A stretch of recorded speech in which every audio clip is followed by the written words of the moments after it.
Welcome to the Graduated Thoughts podcast. You know, usually when we talk about human history, there's like this underlying expectation of precision. Right, like it's an exact science. Yeah, exactly. We treat it like an archaeological dig. Imagine someone, brushing away the dirt, finding a broken clay pot or a limestone tablet, and the historian just points at it and says, there it is. This is where it started. Right, here is the definitive proof of civilization. It's very clean. It creates a really binary way of looking at the human timeline, I think. The assumption is that a society is either civilized, meaning, it has stone monuments we recognize and a written language we can easily translate, or it's entirely primitive. It's clean, and honestly, it's comforting. We like our history to be visible, to be neatly categorized in our textbooks with like clear start and end dates. But then you step into the world of pre-colonial African history and the transatlantic forces that followed, and suddenly that neat little archaeological brush is, well, completely useless. Yeah, you realize pretty quickly you're looking at a historical landscape that isn't just missing a few pieces, it's deliberately murky. Right, but even murky implies, like, a natural fog. Exactly. The texts we're examining today argue that this is the absolute definition of a manufactured silence. It's an intentional blotting out of the record. And that manufactured silence is exactly why we're here today. Welcome to today's deep dive. Whether you're, prepping for a massive history exam or you're just insanely curious about the structural foundations of the modern world, this deep dive is custom built for you. Absolutely. We're going on an epic, continent-spanning journey that basically challenges virtually everything Western education typically teaches about the origins of civilization. Our mission today is to restore a deliberately erased family record of humanity. We're looking at the long arc of pre-colonial African civilization, exploring its, quite frankly, staggering political, economic, and social sophistication, and then analyzing the historical forces that sought to dismantle it. Right, and to do this, we're pulling from a stack of monumental sources. The primary anchors for our journey are Cheikh Anta Diop's incredibly detailed book, Pre-Colonial Black Africa, and Chancellor Williams' sweeping historical analysis, The Destruction of Black Civilization. Both phenomenal texts. Yeah. And we're also going to examine some critical analyses of the economic and legal systems of colonial history later on. These texts break down the psychological and legal framework of early American slavery and how that system actively worked to erase the African identity.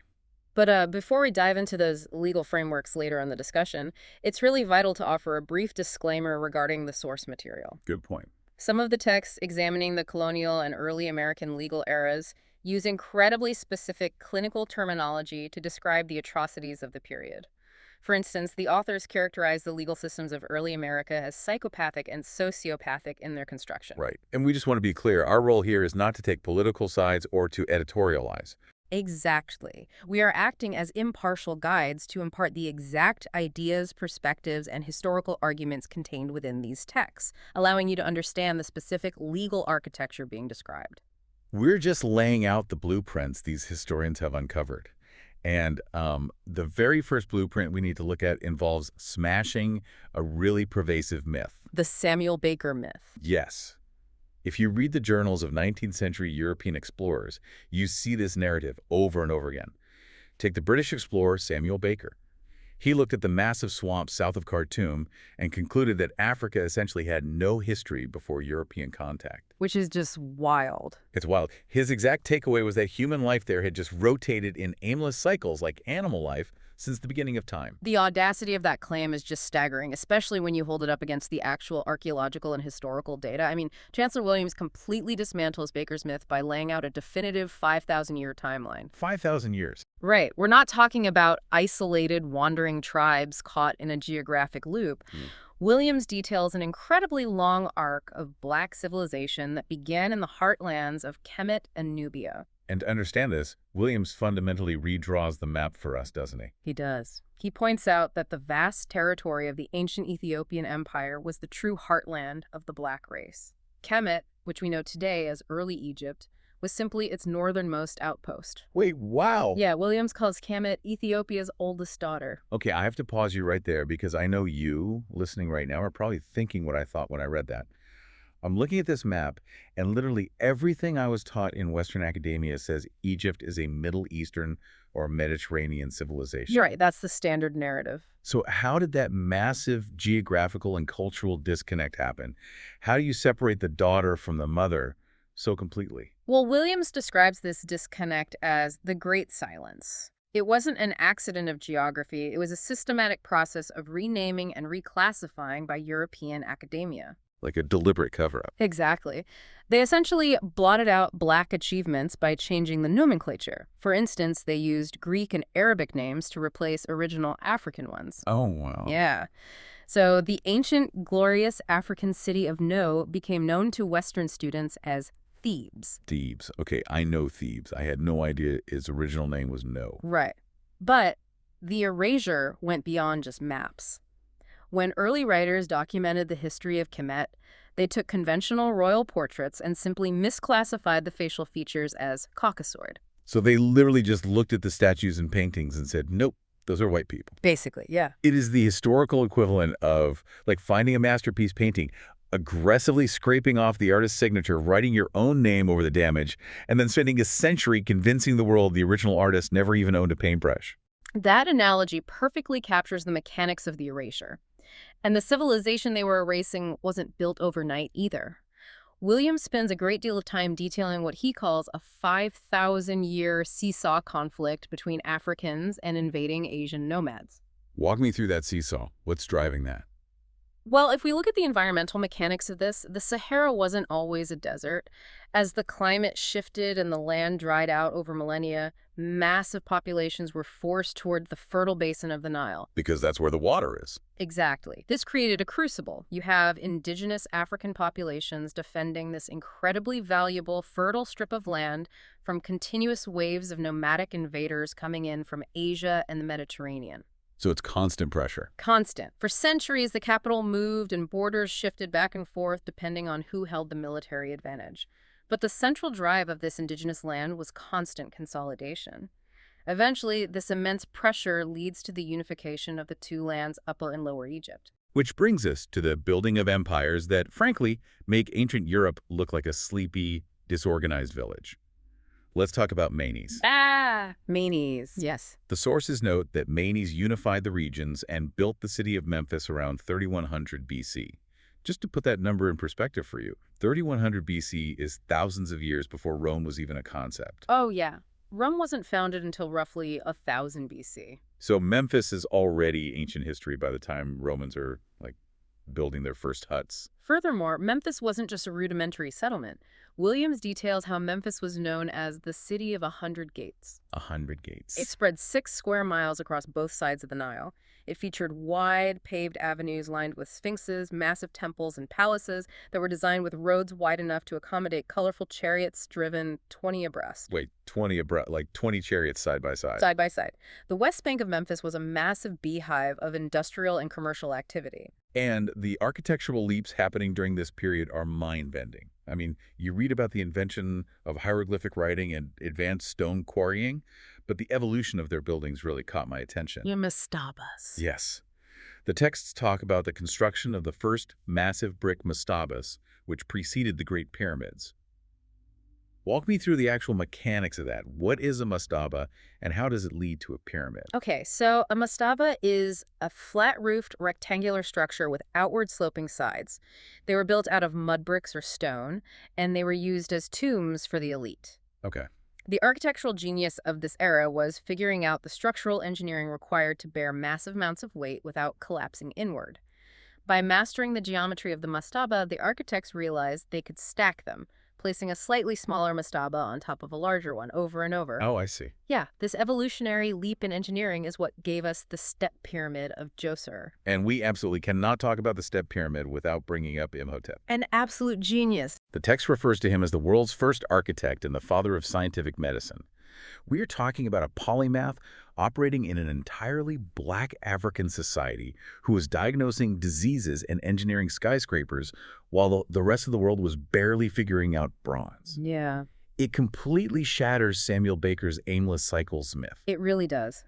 But the tragedy of this era, as Williams points out, is that the very greatness and immense wealth of these centralized hubs made them prime targets. Because wealth attracts trouble. Right. A city like Memphis or Thebes naturally attracts non-African invaders looking to conquer and extract wealth.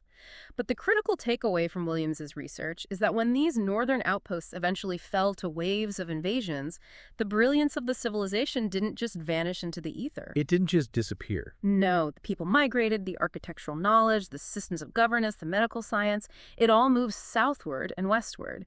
It adapted to new environments and laid the groundwork for the next monumental phase of African history. But there's a problem with relying entirely on a geographic anchor like Kemet, right? When invaders continuously target a centralized hub, the people have to scatter. Yeah, diaspora. And that migration is exactly what seeds the massive cosmopolitan centers of the Middle Ages.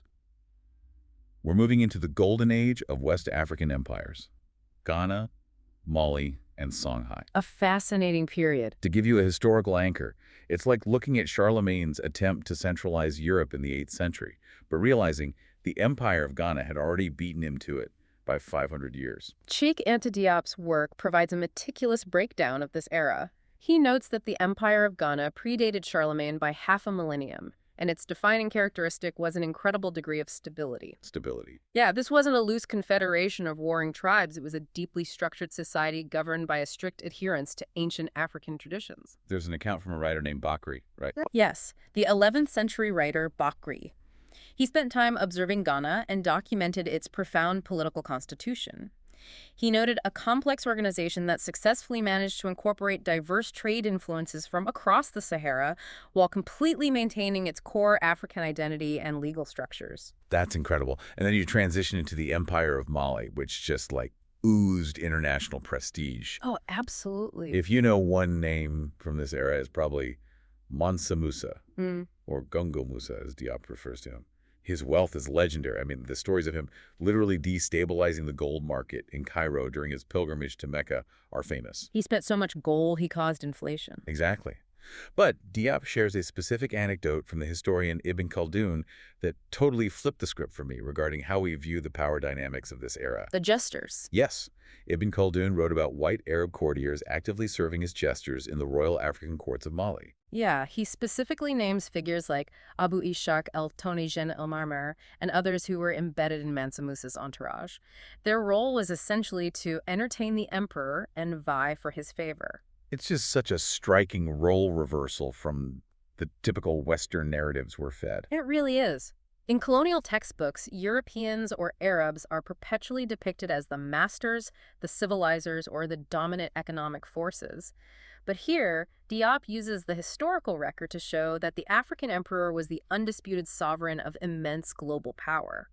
And foreign dignitaries were reduced to playing the fool just to secure proximity to his wealth. That proximity to wealth required a massive administrative organization, though. I mean, let's look at the Empire of Songhai. It wasn't just geographically massive, it was a marvel of bureaucratic sophistication. Right. Under the leadership of Askia Muhammad, Songhai implemented an inflexible, highly structured hierarchy. Diop breaks down how the empire was meticulously divided into provinces, cantons, and large commercial cities. It was highly zoned. Very heavily stratified. You had provincial governors, designated as Fari or Farba. You had dedicated police commissioners known as Asser Mundio, overseeing major urban hubs like Djenné and Timbuktu. And you had traditional judges, the Anfarakuma, handling legal disputes. You are describing a modern municipal government. Essentially, yes. You got the state governor, the police chief, and the circuit court judge. But the military structure of Songhai is what really caught me off guard. The armored knights. Yes. Oh. We're so heavily conditioned to think of European knights in shining armor as the absolute peak of medieval warfare. But the sources detail Songhai having its own corps of knights outfitted in complete or partial armor. Oh, absolutely. And more importantly, they had a permanent standing army. Contrast that with European feudalism, where lords essentially just hastily rounded up untrained farmers with pitchforks when it was time to fight. Songhai had distinct divisions: cavalry, elite infantry, a royal guard. They even maintained an armed naval flotilla on the Niger River. Yes. Diop points out that controlling the riverways was essential for rapid troop deployment and trade regulation across the empire. I'm just trying to picture the logistics of this. You cannot govern an empire the size of Western Europe, coordinate a network of provincial governors, collect complex customs taxes at massive markets like Timbuktu, and manage a standing army with a naval flotilla just by shouting orders across a field. Right. Without modern telecommunications, how did a central ruler in Songhai enforce the rulings of a local judge hundreds of miles away?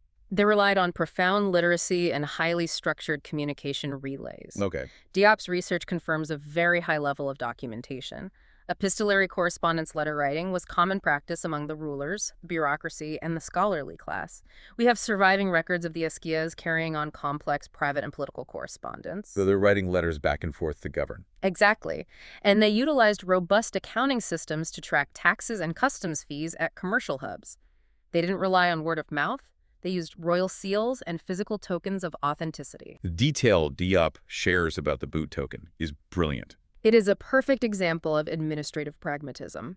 So the governor of Timbuktu made a strategic decision to open his city's gates to Soni Ali. Right. To ensure his messenger was believed and not executed as a spy, the governor sent one of his own boots with the messenger as positive, verifiable proof of his sincerity and identity. It's the 15th century equivalent of two-factor authentication. That's exactly what it is. Here's my left boot, you know it's me. Yeah. But beneath the armor, the taxation systems and the epistolary correspondence, there was a deeply unique social fabric holding all of this together. Yes. Let's transition into what Diop identifies as the foundational bedrock of these societies. Yeah. The matrilineal system. This is perhaps one of the most critical structural differences between pre-colonial African societies and Europe. And it fundamentally alters how power and lineage operate. Diop's findings emphasize that succession to the throne and the inheritance of property in these empires was matrilineal. Power passed not from a father to his son, but from a king to his sister's son, his nephew. Okay, I need you to walk me through the actual logic of that, because that breaks every European royal lineage rule I was ever taught, where kings were obsessed with producing a male heir to secure the throne. Why bypass your own son for your nephew? Well, Bakri observed this and explained the logic perfectly, and it is rooted in biological certainty. Biological certainty. Think about it. In a society that did not possess modern DNA testing, a king can be absolutely biologically certain that his sister's son shares his bloodline. Because he watched his mother give birth to his sister. Exactly. And he watched his sister give birth to her son. The royal bloodline is visibly guaranteed. However, as Bakri noted, nothing can assure a man that the son he considers his own is in actuality his. Wow. It is absolute biological pragmatism. It removes the entire concept of the illegitimate heir that caused hundreds of years of civil war in Europe. It's incredibly practical. Furthermore, it reflects a profound societal reverence for the mother. The woman was the unquestioned anchor of the family and the state. Even the most powerful emperors, like Gongo Musa of Mali, were named after their mothers. Gongo was his mother's name. That matrilineal focus totally reframes how we have to look at the concept of enslavement within these African societies too, which is a very delicate but vital mechanism to unpack. Yes, very delicate. Because Western apologists for the transatlantic slave trade often try to argue, well, Africans had slaves too, as if the systems were identical. But Diop makes a massive structural distinction between the slave of the mother's household and the slave of the father. All right. What is the mechanical difference in their daily lives? The difference really lies in social integration versus alienation. In this matriarchal and often polygamous regime, Diop explains that the slave of the mother's household was practically an integral part of the family unit. Because the mother was the center of the household, her servants were close to her, and therefore intimately close to her children. They were loyal, respected, sometimes feared, and actively consulted by the children as elders. Diop argues that this individual could never become a revolutionary because they were deeply embedded in the protective fabric of the family structure. Whereas the slave of the father Was entirely anonymous. In a polygamous society, Diop points out the African proverb, "Our father is everyone's, but our mother is truly our own." Oh, wow. Yeah. The slave of the father belonged to the patriarch, but had no specific tie to any of the individual households within the family. They had no special protection, were of no interest to the wider family network, and easily became the scapegoat of the society. But there's a broader point here about social mobility, right? Exactly. The crucial distinction between this system and Western chattel slavery is social mobility. Diop details how, even as a captive, social integration and massive ascendance were possible. Like they could move up the ranks. Massively. He cites a monarchy in Senegal where the designated representative of the slaves eventually became the commander-in-chief of the army. Wait, a captive became the head of the military. Yes. This individual held so much structural authority that his eventual betrayal literally brought down the kingdom. This was a society where a captive could rise to control the military, which is obviously vastly different from the permanent, generational, racialized chattel slavery that the West would later impose. That structural distinction is going to become tragically important when we examine the colonial legal codes later. But before we get there, we need to understand the underlying political philosophy tying all these people together across empires. Chancellor Williams calls it the African Constitution. It's a brilliant framework. When I read his breakdown of this, it read like an ancient, highly evolved blueprint for modern democracy. It did, right, because Western anthropologists often looked at African societies and dismissively labeled them stateless or chiefless. Because they didn't see a king like they were used to. Right, simply because they didn't see a single autocratic European-style monarch holding absolute dictatorial power. They completely misunderstood the mechanics of the African constitutional system of self-government. Under this unwritten but strictly adhered to constitution, power flowed directly from the bottom up. The people were the first and final source of all power. Yes. Kings, chiefs, and elders were viewed as leaders, not rulers. They were instruments executing the will of the people, not dictators imposing their own will. The system was managed through a council of elders. And how did that council operate? The chief priest or elder presided over this council, but they did not dictate terms. In fact, Williams notes a fascinating mechanical rule of this governance. In council, the chief or king was required to remain silent. The king couldn't speak. Right. Decisions debated by the elders were announced through a designated speaker. The king was quite literally reduced to being the voice of the people, unable to speak his own personal desires into law. That is incredible. And the economic foundation of this constitution rested on land rights. Yeah, exactly. The land belonged to no one but God. It was viewed as a sacred trust held by the living for the benefit of the dead and the unborn. Because of this, land could not be bought, sold, or monopolized for personal profit.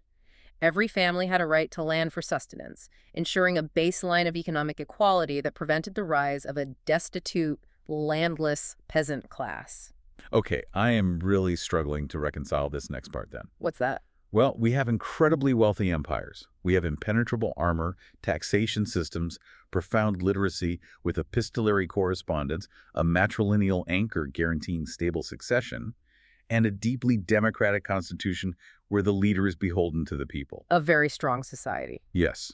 So if these societies were so structurally sound, how does a Portuguese ship showing up in the late 15th century unravel an entire constitutional structure?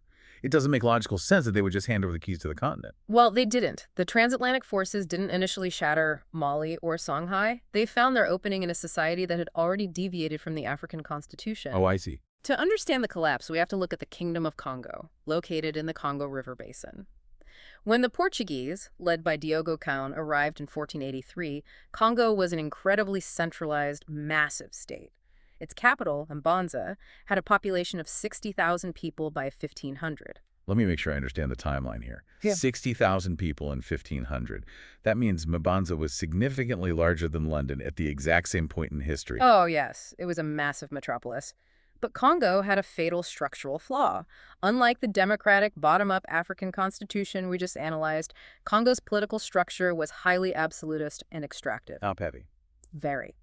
The king and the tiny aristocracy controlled all the trade, all the currency, and all the wealth, leaving the masses in a state of miserable poverty.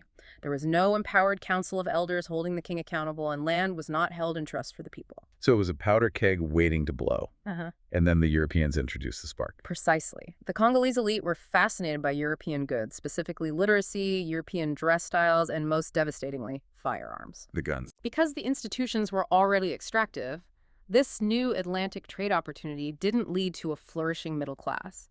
Instead, the absolutist institutions transmogrified into a terrifying machine for mass enslavement.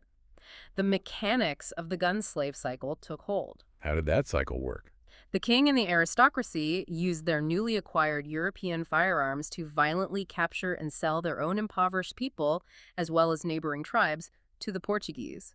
They needed slaves to trade for more guns to maintain their absolute power. The elite literally turned their own society into a hunting ground. Exactly. They weaponized their own people to meet the demands of the Atlantic slave trade just to maintain their luxury imports. It was a destruction from within, catalyzed and constantly fueled by European demand. And while Congo was imploding through this extractive loop, Chancellor Williams points out that the broader independent black states across the continent were facing relentless external pressure. It wasn't just happening on the coast. No, it wasn't just Europeans on the coast. For centuries, African states were slowly surrounded and hemmed in.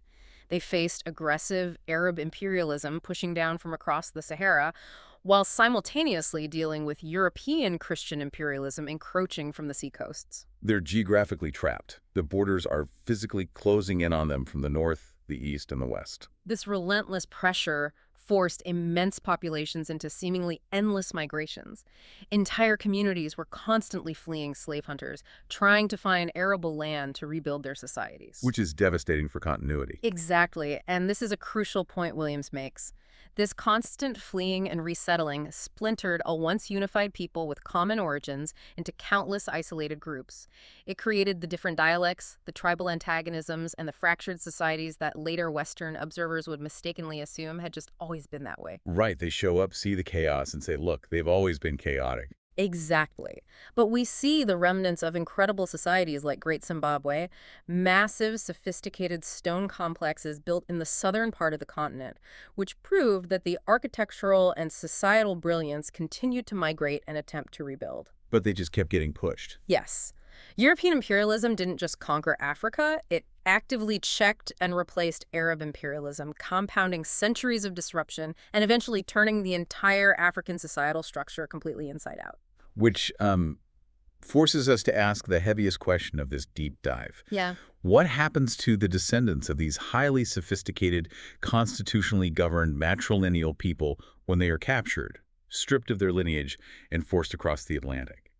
How does the Western world process them? This is where we must transition into the analysis of the American legal system. And returning to our initial disclaimer, we are now reviewing scholarly historical texts that analyze the creation of early American colonial laws. Right, the clinical terminology. Yes. These scholars argue that the colonial legal framework was deliberately constructed to institute sociopathy. Our goal is to impartially report how these texts demonstrate the law being used to systematically dismantle the African identity and redefine human beings. The texts argue that this dismantling starts with the perverse weaponization of motherhood.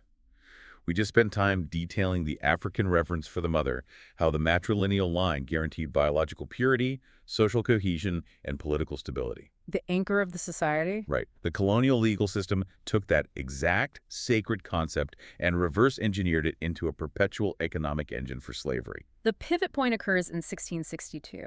The Virginia House of Burgesses passed a law that fundamentally altered the trajectory of human existence in the Americas. What does the law say? The statute simply stated that all children born in this country shall be held bond or free only according to the condition of the mother. Okay, I need an Eli 5. Explain it like I'm 5 on the legal precedent here. Because prior to 1662, under standard English common law, a child's status didn't follow the mother. Right. Correct. Under the deeply entrenched English common law, dating back to feudal times, a child's legal status and inheritance followed the paternal line, the father. If a father was a free English subject, his child was born a free English subject, regardless of the mother's status. But the Virginia law flipped it. By legally severing that precedent and shifting the status entirely to the mother, the colonial legislators explicitly confined the institution of racial slavery to the physical bodies of black females. The scholars analyzing this point out that this law, often referred to by the legal doctrine parta sequor ventrum, legally incentivized the systemic rape of black women for economic profit. Because if a white plantation owner impregnated an enslaved black woman under this new law, he wasn't committing a crime. He was literally manufacturing new free property to add to his estate's ledger. Yes. It transformed human reproduction into an agricultural yield. It replaced the concept of family lineage with the concept of embodied inheritance. To truly understand the mechanics of why the Virginia legislature felt compelled to pass this law, the sources highlight a specific dramatic courtroom battle, the case of Elizabeth Key. All right, let's slow down and walk through the courtroom drama of Elizabeth Key, because it perfectly illustrates how fragile the colonial legal system was before they hard-coded racial slavery into the law. It's a fascinating case. Elizabeth was born in Virginia in 1630. Her mother was an unnamed African woman known in the records only as Black Bessie, who had been brought to the colonies on the White Lion, one of the first ships to bring enslaved Africans to Virginia.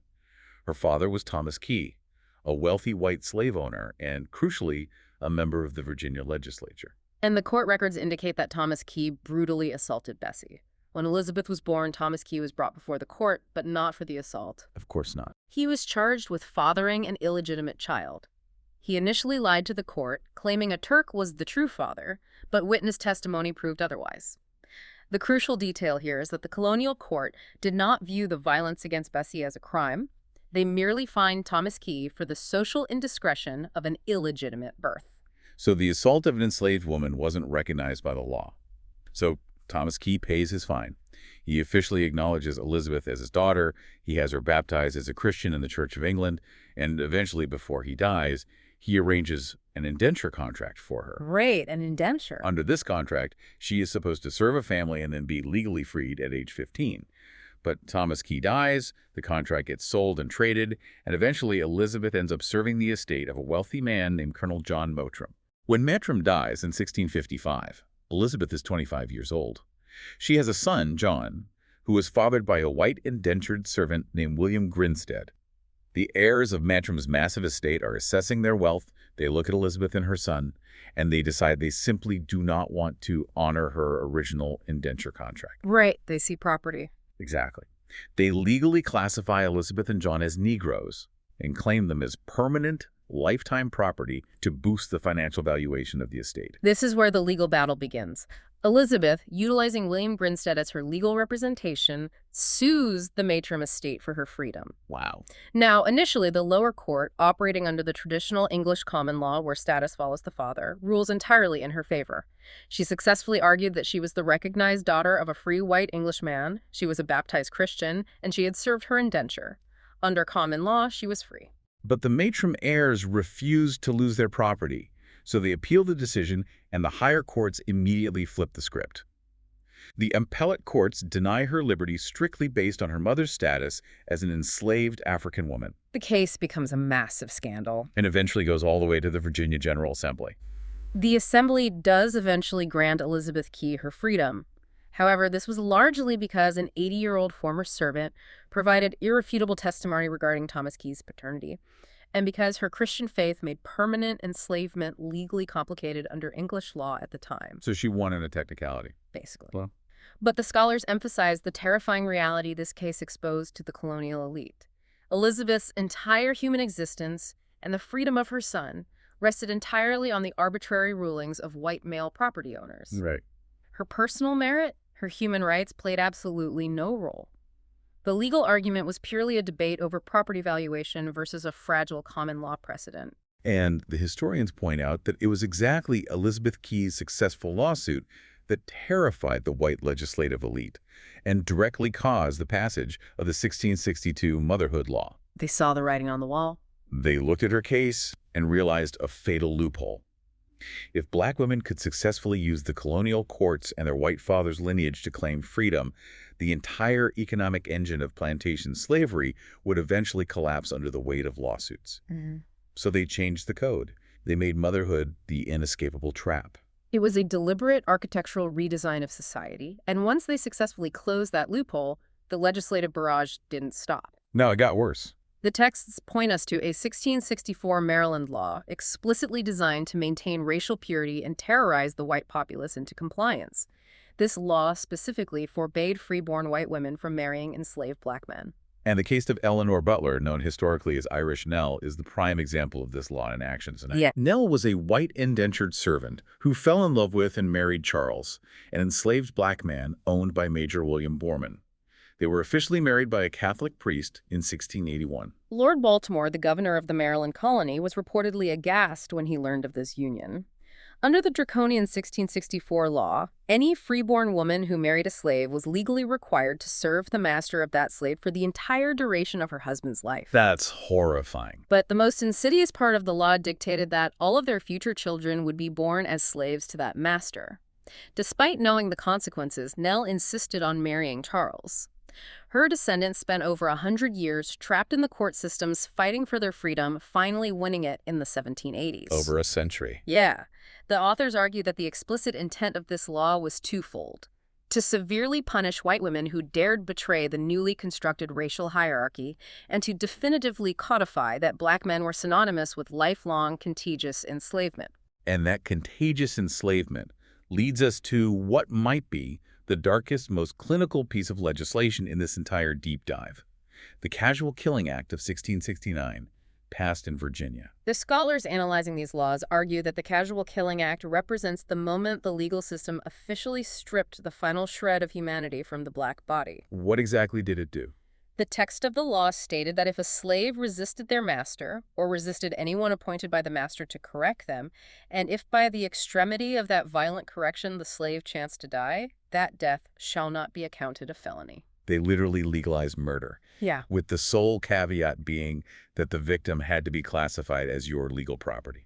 The twisted sociopathic logic of the law, as it was written, argued that it could not be legally presumed that prepensed malice would induce a man to destroy his own estate. Which means, To translate that into layman's terms, because the enslaved person was legally classified as agricultural property, the court assumed a master would never kill them on purpose, because doing so would mean destroying his own wealth.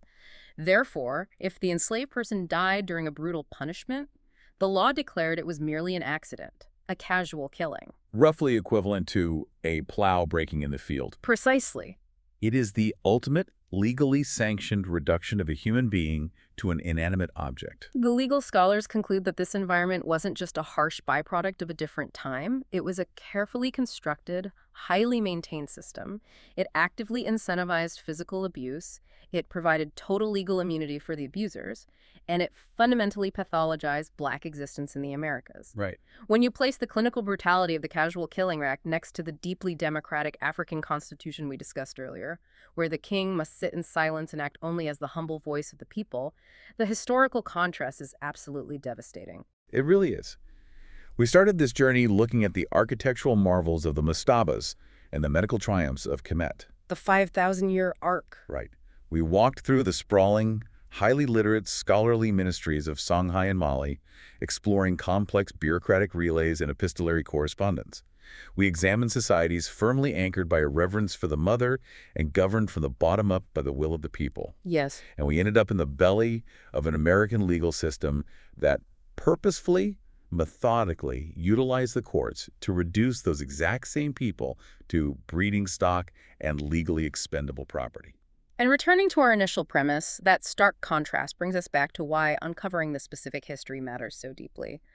If we connect the 5,000-year arc of Chancellor Williams' research to the legal analyses of the colonial era, we see that understanding this isn't just about correcting a few omitted names in a high school textbook. It's bigger than that. Much bigger. It fundamentally shifts the entire baseline of human history.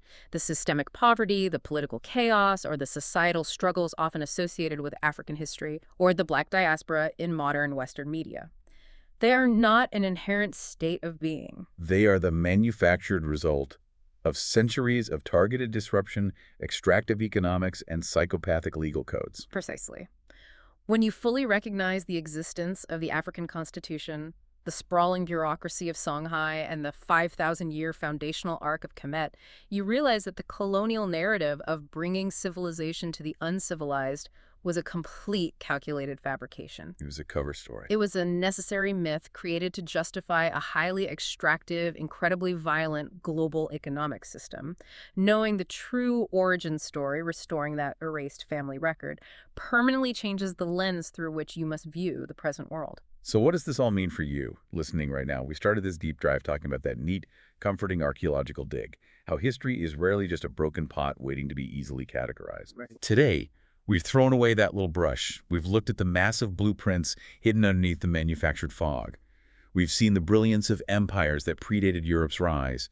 and we've examined the exact legal mechanisms used to enforce that great silence. The challenge now is what you do with this restored context.